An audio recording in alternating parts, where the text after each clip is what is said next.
The lab is about the configuration of NAT, or we term it as network address translation. NAT was actually introduced due to the fact that IPv4 address range was eventually going to be exhausted. And in the network industry, this is one mechanism or method that they actually use to map private address under RFC 1918 to the public address that they list from the ISP. Okay. All in all, there are three different types of NAT. Okay, the static NAT, dynamic NAT, and port address translation.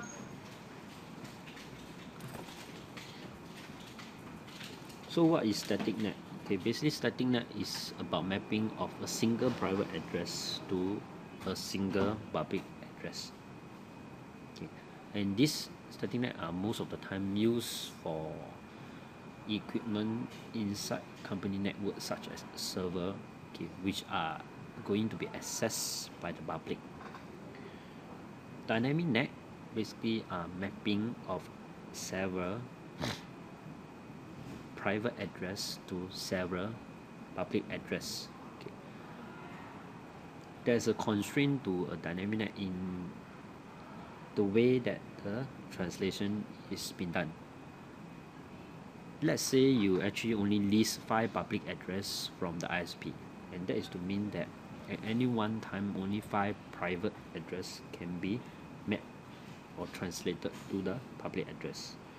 That is why the last method, which is a paired port address translation, okay, make use of port number to actually allow many more private address or many more hosts within your internal company network to be mapped to a single public address. As we know that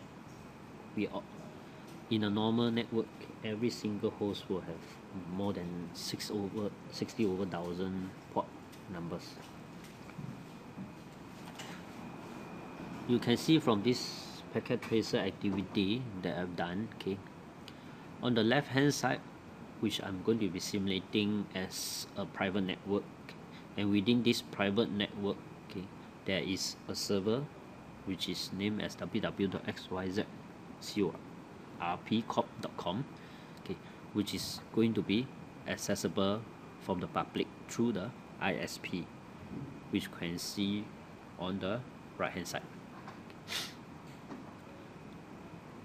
So the address range that is being allocated for the private usage basically belongs to class A, which is 10.0.1.0 prefix of 24. And so in this example, we are going to be allowing all addresses for the 10.0.1.0 address space to be translated with public address that is listed from the ISP.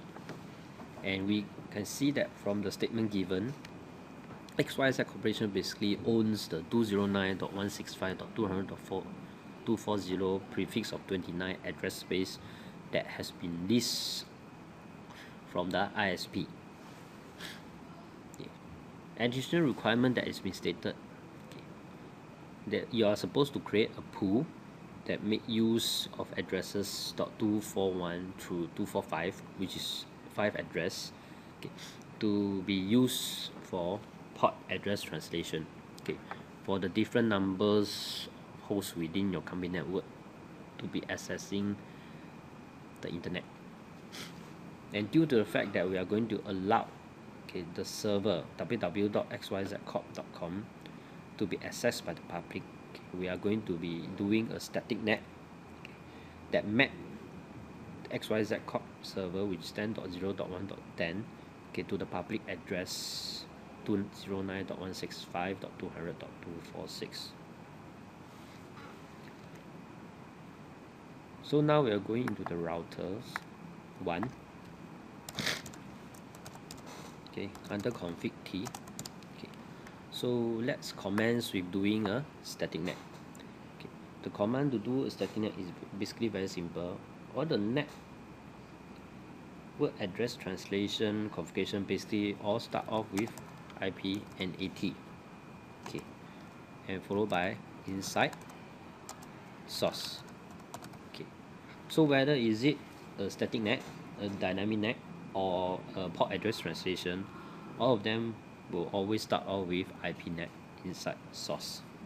Okay, so in this case we are going to do a static NAT which is going to map the XYZ corporation server to the public address 209.165.200.246. So after IP NAT inside source, we're going to map this with the parameter static with the private address 10.0.1.10, okay, followed by the public address that is going to be mapped to this private address 1209.165.200.246, okay, and that's it.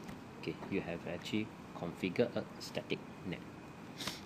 In the case of configuration of a port address translation or PAT, okay, it's a much more complicated process whereby you will involve actually 4 different steps, because you will need to actually create an access list, okay, that actually permits the list of addresses the list of private addresses that will be allowed to be translated, okay, to the public address. And after that, you will also need to create a network address pool of global address, okay, the public address that you're going to be mapped to the private address, and this will be the second step. The third step basically will be to map the access list to the global or public address that you have created, okay, with the pool command. Okay, and the last but not least, the last step is to identify the different interfaces on the router that reside within the private network or within the public network. That is to mean that the interfaces that is connected to within your company or the interface that is connected to the ISP.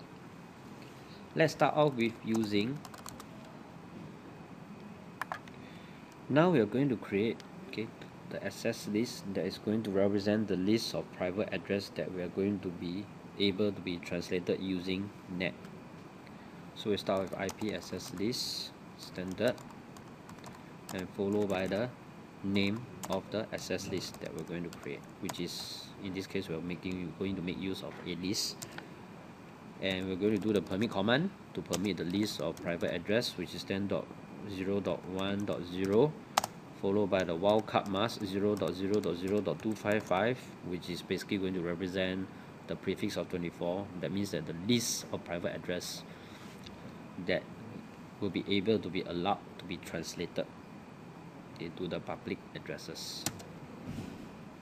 Next, we're going to create the network address pool that will basically represent the list of public address that we have available or own.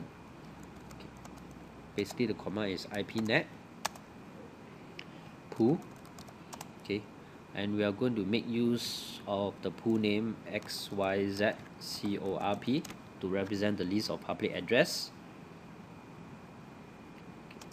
And we're going to start off with 209.165.200.241, which is the starting address of the pool, and 209.165.200.245, which is the last or ending address of the pool, followed by the net mask, okay, which is 255.255.248, okay, because of prefix less 29. Press the. After creation of the list of private address and the list of public address, we will need to link them up by using the command ipnet inside source. Okay. Instead of using static, which is creation of static NAT, now we are going to make use of the command list, okay, to represent the list of private address that we created. In this case, the next parameter will be the name that is given to the access list that we created, and followed by the NAT pool that we created, okay, which is X, Y, Z, CORP. Okay, the differences between a dynamic NAT and a PAT, port address translation, is only differentiated by the keyword overload. Okay. Without the keyword overload, basically we are just only doing a dynamic NAT. But once we put in the keyword overload, okay, we are basically going to do a port address translation. Okay. So after doing the first three steps, the next step will be to go into the different interfaces on the router to determine the internal interfaces and the external interfaces. Let's start off with the serial interfaces S000, which is the interface that is connected to the ISP or to be connected to the internet. In this case, we'll be doing IP NAT outside to tell the NAT processors on the router that this interface basically is going to be translated with a public addresses. Later, go on to FastNet 00, which is the interface that is connected to the internal network. We're going to do the command IPNet inside. Okay, basically is to tell the router that all the private address, okay, is going to be translated to a public address using these interfaces. And that's it. You have completed your static NAT and your port address translation. Okay. So how to check whether have you successfully configured a network address translation? Okay, by going to the private executive mode or enable mode, basically you can use the command show IP NAT translation.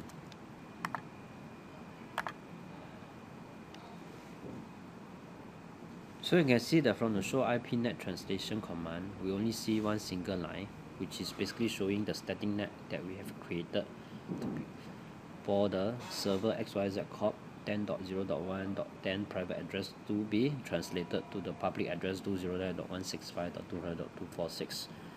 At this moment in time, we won't be able to see the list of translated address that is being done by PAT, which is a port address translation. In order to simulate a traffic that is going to display the list of private address to be mapped to the public address, we're going to make use of NetAdmin computer to actually ping one of the server that is connected on in the internet, okay, which is 209.165.202.134.